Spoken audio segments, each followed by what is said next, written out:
कालच महिला दिन झाला, तो काय आपण दरवर्षी महिला दिन म्हटल्यानंतर आपण 8 मार्चला आपण साजरा करतो.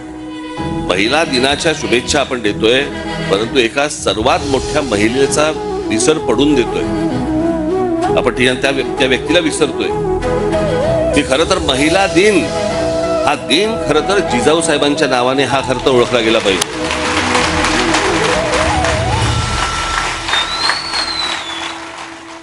लहान असताना वडील कुठेतरी मोगलांकडे चाकरी करतायत हे ज्या मुलीला पाहवलं नाही, लग्न झाल्यानंतर आपला पती कोणाकडे तरी मोगलांकडे आहे हे ज्या मुलीला स्त्रीला पाहवलं नाही, जिने आपल्या पतीला बंड करायला लावलं, तिच्या मनात सुरुवातीपासून स्वराज्य नावाची गोष्ट ज्या महिलेच्या मातेच्या मनामध्ये होती,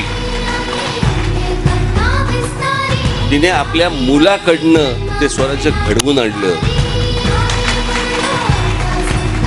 परंतु या सगळ्या इतिहासाच्या मागे एका स्त्रीचं मन होतं, एका महिलेचं मन होतं, ते आपण विसरतो. आज महाराष्ट्रामध्ये इतक्या महिला होऊन गेल्या. महाराष्ट्रात म्हणजे देशामधली पहिली महिला डॉक्टर झाले त्या महिला जोशी, आनंदीबाई जोशी. आपण विचार करतो काय महिलांचा? इतक्या महिलांचं योगदान आहे. आणि खास करून महाराष्ट्रातनं म्हणजे जर समजा तुम्ही सर्वात पुढारलेल्या जर स्त्रिया म्हणून जर समजा बघितल्यात, इतिहासामध्ये काढून बघा तुम्ही सर्वात पुढारलेल्या स्त्रिया, तुम्हाला सर्वात पुढारलेल्या स्त्रिया या महाराष्ट्रात मिळतील.